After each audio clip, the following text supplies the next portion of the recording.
En se réveillant un matin après des rêves agités, Grégor Samsa se retrouva dans son lit, métamorphosé en un monstrueux insecte. Il était sur le dos, un dos aussi dur qu'une carapace.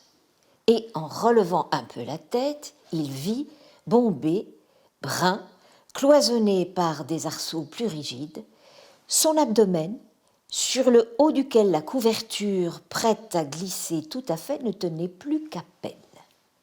Ses nombreuses pattes, lamentablement grêles par comparaison avec la corpulence qu'il avait par ailleurs, grouillaient désespérément sous ses yeux. « Qu'est-ce qui m'est arrivé ?» pensa-t-il. Ce n'était pas un rêve. Sa chambre, une vraie chambre humaine, juste un peu trop petite, était là, tranquille, entre les quatre murs qu'il connaissait bien. Au-dessus de la table, où était déballée une collection d'échantillons de tissus, Samsa était représentant de commerce. On voyait accrocher l'image qu'il avait récemment découpée dans un magazine et mise dans un joli cadre doré. Elle représentait une dame munie d'une toque et d'un boa, tous les deux en fourrure, et qui, assise bien droite, tendait vers le spectateur un lourd manchon de fourrure où tout son avant-bras avait disparu. Le regard de Grégor se tourna ensuite vers la fenêtre, et le temps, maussade. On entendait les gouttes de pluie frapper le rebord en zinc, le rendit tout mélancolique. Et si je redormais un peu et oubliais toutes ces sottises, se dit-il. Mais c'était absolument irréalisable car il avait l'habitude de dormir sur le côté droit et, dans l'état où il était à présent, il était incapable de se mettre dans cette position. Quelque énergie qu'il mit à se jeter sur le côté droit, il tanguait et retombait à chaque fois sur le dos. Il dut bien essayer 100 fois, fermant les yeux pour ne pas s'imposer le spectacle de ses pattes en train de gigoter, et il ne renonça que lorsqu'il commença à sentir sur le flanc une petite douleur sourde qu'il n'avait jamais éprouvée. « Ah, mon Dieu, songea-t-il, quel métier fatigant j'ai choisi. Jour après jour, en tournée. Les affaires vous énervent bien plus qu'au siège même de la firme, et, par-dessus le marché, je dois subir le tracas des déplacements, le souci des correspondances ferroviaires, les repas irréguliers et mauvais, et des contacts humains qui changent sans cesse, ne durent jamais, ne deviennent jamais cordiaux.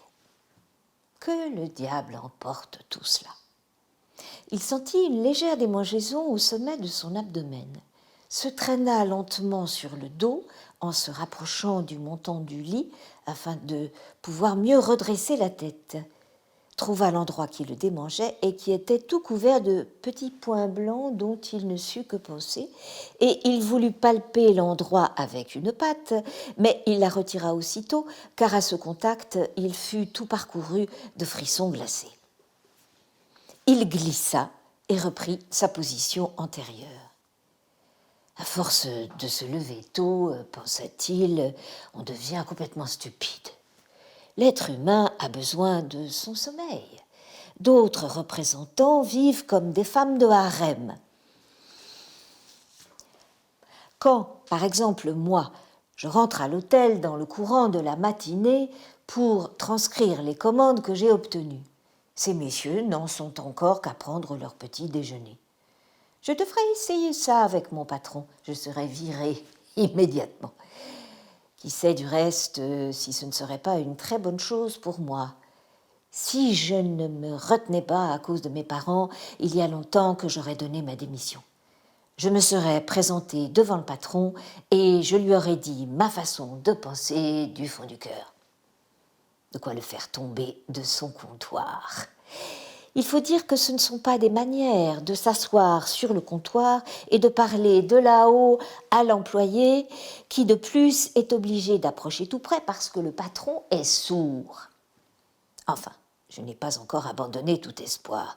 Une fois que j'aurai réuni l'argent nécessaire pour rembourser la dette de mes parents envers lui, j'estime que cela prendra encore de 5 à 6 ans, je ferai absolument la chose.